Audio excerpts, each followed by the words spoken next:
सपने देखने वाली बहू। गुप्ता जी की बहू अंजलि को सपने बहुत आते थे। एक दिन सुबह सुबह जब अंजलि सोकर उठी, सासू माँ जानती हैं क्या होने वाला है? अरे क्या हुआ, फिर से कोई नया सपना देख लिया क्या? हाँ सासू माँ, बहुत जोर से बरसात आने वाली है। आज कोई कपड़े मत धोना, सूख नहीं पाएंगे। अरे बहू, बाहर तो इतनी तेज धूप निकली पड़ी है, तुमको कहाँ बारिश नजर आ रही है? अरे मम्मी जी, मैंने सपने में देखा था बहुत जोर से बारिश होने वाली है, इसलिए बस आज कोई कपड़े नहीं धुलेंगे। अरे लेकिन इससे पहले भी तो कितनी बार तुझे सपने आए हैं, कभी कुछ सच भी होता है क्या? मम्मी जी, आप भी ना सपनों पर भरोसा करना चाहिए, भरोसा। अंजलि की सास उसकी कोई बात नहीं मानती, लेकिन उस दिन वाकई में शाम होते होते घने बादल आ जाते हैं और जोर से मूसलाधार बारिश होने लगती है। अंजलि, आज तो तुम्हारा सपना सच हो गया। बहू, आज तो तुमने सपने में बारिश देखी थी ना, और देखो सच में बारिश हो गई। लगता है अगली बार से हमें तुम्हारी बात माननी पड़ेगी। पापा जी, मैं तो हर बार ही मम्मी जी से कहती हूँ, मेरे सपने सच हो जाते हैं, बस भरोसा रखिए। कुछ दिनों के बाद, अजी सुनते हैं, मुझे ना सपना आया था और सपने में मैंने देखा कि आपकी पूरी 1 करोड़ की लॉटरी लगी है। अरे कभी कभी सपना सच होना सही बात है, लेकिन हमेशा ऐसा नहीं होता अंजलि। और वैसे भी लॉटरी लगने ही वाली है तो अच्छी बात है ना। मैं तो कहती हूँ हम वो बड़ा सा घर खरीदने वाले थे ना, आज ही चलकर उसको फाइनल कराते हैं। अरे वाह वाह, हाथ में पैसा नहीं और बड़ा घर खरीदना है। अरे मम्मी जी, बताया ना आपको, मुझे सपना आया था कि हम 1 करोड़ की लॉटरी लगने वाली है। देखो बेटा, ये पैसों का मामला है, इसमें किसी तरह की रिस्क नहीं लेनी चाहिए। और जब तुम्हारा सपना सच हो जाए तब तुम घर खरीद लेना। मम्मी पापा ठीक है अंजलि, अभी इतनी जल्दबाजी करने की क्या जरूरत है? मैं कुछ नहीं जानती, मुझे वो घर चाहिए तो चाहिए। और आपको प्रॉब्लम क्या है? कुछ दिनों में तो पैसे आने ही वाले हैं लॉटरी से। हाँ तो जब पैसे आ जाएंगे तब खरीद लेंगे ना। पर हमारी अंजलि खाना पीना छोड़कर जिद पकड़कर बैठ जाती है।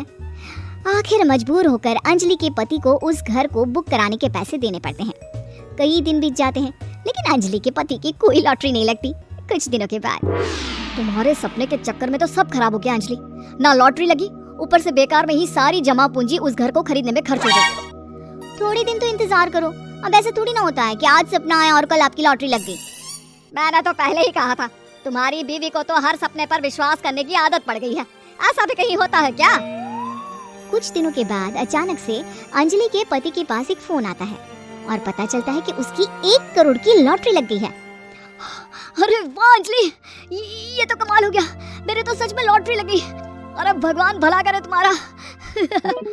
हाँ हाँ बहू, अब तो तुम जो कहोगी हम वो सब बात मानेंगे। तुम्हारे सपने का मतलब तो पूरा का पूरा सच होता है। अरे बिल्कुल ठीक कहते हैं, मैं तो बेकार में ही बहू को उल्टा सीधा सुनाती थी। अरे इसके सपने तो वाकई में सही हो जाते हैं। अपने घर वालों की बात सुनकर अंजलि मन ही मन बहुत इतराती है। उसे लगता है कि अब वो जो भी सपना देखेगी सच हो जाएगा। और इसी चक्कर में एक दिन अंजलि को सपना आता है कि अचानक उनके घर पर बहुत सारे मेहमान आने वाले हैं। यही सोचकर अंजलि अपनी सास को कहकर बहुत सारा खाना पहले से ही बनाकर रख लेती है। सुबह से शाम हो जाती है। हमने इतना सारा खाना बना लिया, लेकिन हमारे घर तो कोई मेहमान आया ही नहीं।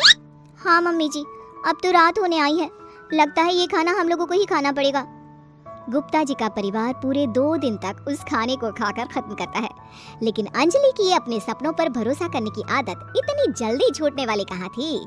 एक दिन अंजलि की सास अपने किसी रिश्तेदार के घर जाने के लिए कहती है, अरे अंजलि बहू, मैं जरा 2 दिन के लिए बुआ जी के घर जा रही हूँ।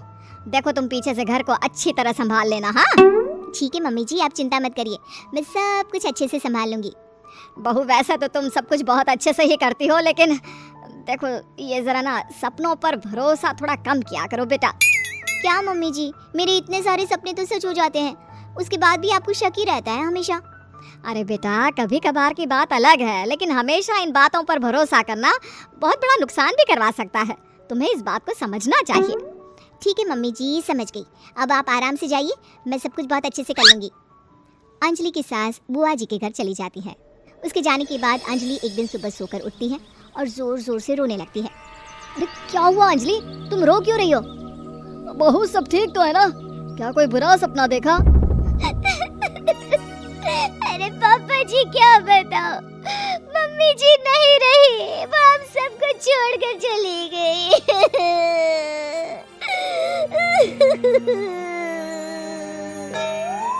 छोड़कर चली गई?